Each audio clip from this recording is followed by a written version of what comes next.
My dear friends, welcome to Rajashekar classes on data structures through C. This is lecture number 80. In this lecture, we will try to understand bubble sort or sinking sort or exchange sort. Uh, there are different names for same sorting technique, but usually we are using a name bubble sort. Regarding time complexity, that is best case time complexity is big O of n, average case time complexity is big O of n square, worst case time complexity is big O of n square, where n is number of elements to be sorted. I will discuss about this worst case time complexity at the end of this lecture. Anyway, these time complexities I will discuss in a separate course known as design and analysis of algorithms. Regarding stabilities, this algorithm is stable algorithm. Anyway, I will discuss what is stability of an algorithm.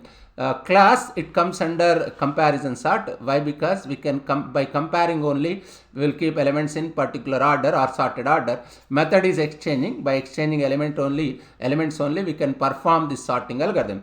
This is a popular algorithm for sorting data. The term bubble sort was first used by Iverson in 1962.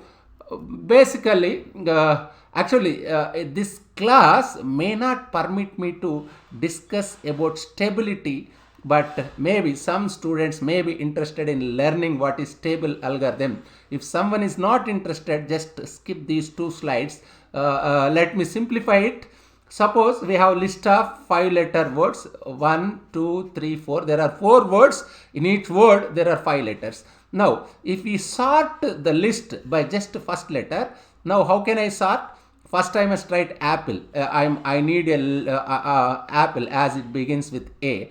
Then after A, which word can I write? Peach. After A, I can write P. Alphabetically, after A, you will get P, isn't it? Therefore, I am writing peach. Whereas in the case of after P, I have 2 words which starts with S, isn't it? Which word can I write first? In the case of stable algorithms, it maintains input order. Maintaining input order means first it will keep straw, then spark, and spark. But in the case of unstable algorithm, these are exchangeable, interchangeable. That's what it says. Just see. In unstable sort algorithm, straw or spark may be interchanged, but in stable one, they stay in the same relative positions. Means that is, since straw appears before spark in the input, it also appears before spark in the output. Means it maintains input order, same input order on output also. Let me explain by taking one more example. Here let me take one numerical example. Let me say we have words, we have numbers like elements like 9, 8, 1, 8, 9, 7, 4, 1, 2, 6. This is original array. Then stable sorted. What is stable sorted? I must start with the small numbers. 1, 8 I must keep first as it starts with 1. Is there any other number which starts with 1? No. There is number 2. Therefore, after 1 I must keep 2. There is no 3. Next I must keep 4, 4, 1. But after 4 I have 2 elements which starts with 9. In the case of stable sorting algorithm, I must maintain input order. Therefore, there is no ambiguity. I must keep 9, 8, then 9, 7. 9, 8, 9, 8, 9, 7. But whereas unstable sorted algorithm, that may be 9, 8, 9, 9, 8 or 9, 7 or 9, 7, 9, 8. This is the case with the unstable algorithms, isn't it? In bubble sort algorithm, the element of the list is gradually rises up to its proper position. This I will discuss with one numerical example. Advantage is it takes very little amount of memory, is relatively few lines of code. Best case time complexity is big O of n. If there are limited number or less number of swapped operations, this particular algorithm is advisable. Anyway, we will see with one example. If I discuss one numerical example, you can understand. Disadvantage big O of n square is worst case or average time complexity. It is expensive one. This is because presence of turtles. Turtles means it is turtles in the sense your element may not bubble up to the proper place in appropriate time, means it may take a little bit more time to reach to its proper place. The bubble sort is most suitable for academic teaching but not real life applications. These are few advantages of this particular algorithm. This language is simple, anybody can understand this language. We have discussed before discussing this algorithm. Instead of discussing algorithm, let me discuss one numerical example. If you understand numerical example, understanding this these theoretical points is not that great. Anybody can understand that theory. Let me proceed. These are the elements. This is the input order, input list of elements. First, let me take first element and second element. 30. If first element is bigger than second element, then exchange. That must be the logic. How many elements are there? There are 8 elements. Just count 1, 2, 3, 4, 5, 6, 7, 8. For 8 elements, I need 8 minus 1, 7 comparisons. By making 7 comparisons, I can bubble up, I can raise up biggest element or largest element of the list to the last position or to its appropriate position. Just see first 2 elements, 13 greater than 32. Is it true? 13 greater than 32 is not true. Therefore, no exchange, no change. Next, 32 greater than 20. Yes, 32 greater than 20. Exchange. Exchange means 20 will come here, 30 will go there. Therefore, that's what happens. 20 and 30. That's what happens, isn't it? Next, 32 is greater than 62. Is it true? It's not true. No exchange. 62 is greater than 68. Is it true? It's not true. No exchange. 68 is greater than 52. Yes, it's true. Therefore, 52 and 68 will be exchanged. Just see. 68 is greater than 52. They will be exchanged. 52 and 68. Then 68 and 38. 68 is greater than 38. Correct. 68 will come here. 38 will go there. Isn't it? Just see. That's what it's happening. Next, 68 is greater than 46. Yes, therefore 68 and 46 exchange. Therefore, what does it mean? Biggest element or largest element of the list will go to the last position of the list. Therefore, out of 8 elements, 1 element is fixed forever. You need not bother about this element. It's reached to its proper position. Therefore, how many elements are there now? 7 elements.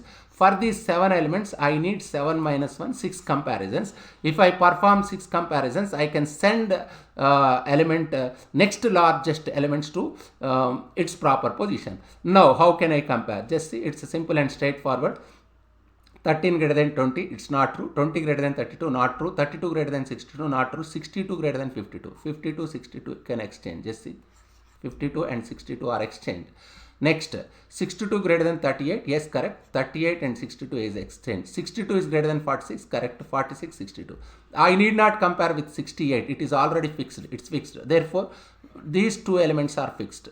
Out of 8 elements, 2 elements are fixed after second pass. Therefore, how many elements are remaining elements are there? There are 6 elements. For 6 elements, how many comparisons I need? 5 comparisons I need. Therefore, these elements must be compared. How can I compare? Just check it out. These elements must be compared. These are fixed.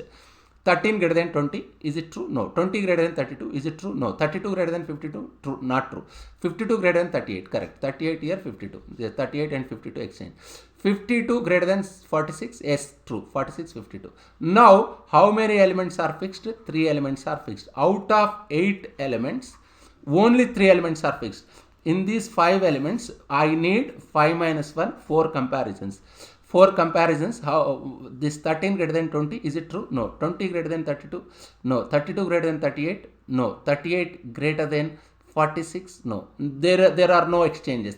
Means number of exchanges equal to 0 in number of exchanges equal 0 in pass 4. Therefore, as number of exchanges are equal to 0 in pass 4, I can say these elements in particular order. Just see 13, 20, 32, 38, 46, 50. They are an increasing order, isn't it? Just go through it once. Certainly one can understand. Let me analyze this algorithm. How can I analyze? In bubble sort, in first pass 1, how many comparisons I need in pass 1? If there are 8 elements, I need 7 comparisons. In pass 1, I need n minus 1 comparisons. In pass 1, 1 element will be fixed. There will be n minus 1 elements. For n minus 1 elements, in pass 2, I need n minus 2 comparisons. In pass 3, n minus 3 comparisons, so on. till I reach 3 plus 2 plus 1. If you observe this one carefully, it is in arithmetic progression, 1 plus 2 plus 3 plus so on, n minus 1, a equal to 1, first term is equal to 1, common difference 2 minus 1, 3 minus 2, 1, d equal to 1. According to arithmetic progression, summation of first n natural numbers is n into n plus 1 by 2. This is summation of first n natural numbers.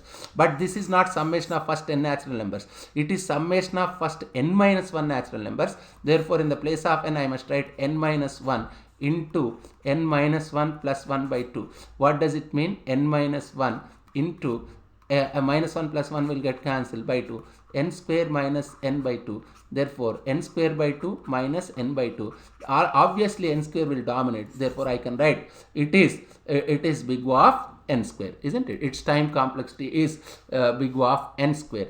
Just go through this lecture once again. Certainly, anybody, a layman can understand this lecture. If you have any difficulty, just make a comment in YouTube so that I will answer. Thank you very much.